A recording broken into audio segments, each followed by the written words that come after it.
मान तालुक्यामध्ये जो ढगफुटी सदृश्य पाऊस झाला, या पावसानं शेतकऱ्यांचं अतोनात नुकसान केलं आणि यामध्ये प्रामुख्यानं टोमॅटो, कांदा यांसारखी पिकं आहेत.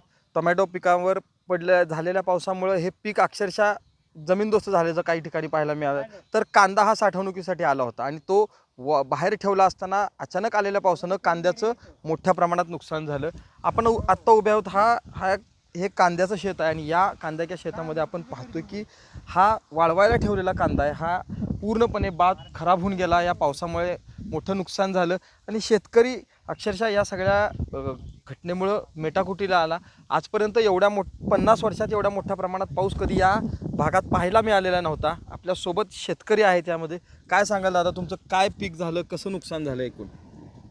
पाऊस इतका झाला की आम्हाला 5 दिवस ह्याच्यावर कागदसुद्धा काढता आला नाही कांद्यावला. त्यामुळं कांदा दगडले. आम्ही रोज सकाळी उघडतो, संध्याकाळी झाकतो, पण 5 दिवसात आम्हाला काहीच करता आलं नाही, सततधार पाऊस असल्यामुळं. त्यामुळं आता ही कांद्याचं इतकं नुकसान झालं आहे. 8-9 लाख रुपयाचं माझं नुकसान. टमॅटो तुम्ही बघितले आता सगळं क्रॅकिंग गेलं आहे पाण्यामुळं. सरीत 5 ते 6 दिवस पाणीच होतं नुसतं सरीतनं टमॅटोच्या. किंवा आता फड चालू झाला होता माझा, त्याचे 2 तोडं झाल्यात, त्यात फक्त 5 कॅरेट निघालेत.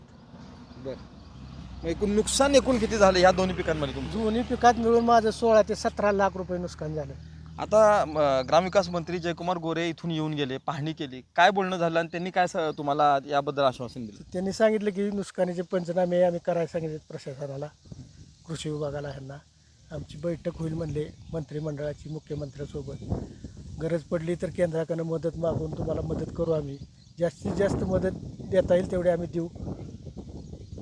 एकूणच या भागातल्या शेतकऱ्यांच्या पिकाचं नुकसान काय झालं हे पाहण्याचा दौरा आज जयकुमार गोरेंनी केला आणि मंत्रिमंडळाची बैठक होईल. मुख्यमंत्र्यांना सांगून गरज पडली तर केंद्रातून मदत घेऊन या शेतकऱ्यांना आत्ता जे नुकसान झालं आहे त्यात जास्तीत जास्त भरपाई देण्याचा प्रयत्न करण्यात येईल, असं आश्वासन जयकुमार गोरे यांनी दिलं आहे. आता शेवट हे शेतकरी हे मदतीच्या अपेक्षित असल्याचं पाहायला मिळत आहेत, प्रतीक्षित असल्याचं पाहायला मिळत आहे. ओंकार कदम, साम टीव्ही न्यूज, मान. देश विदेशातील प्रत्येक घडामोडींचे लाईव्ह अपडेट मिळवण्यासाठी आता साम टीव्हीच्या सर्व सोशल मीडिया प्लॅटफॉर्मला लाईक, फॉलो आणि सबस्क्राईब करा. तसंच सर्व नोटिफिकेशनसाठी बेल आयकॉन प्रेस करायला विसरू नका.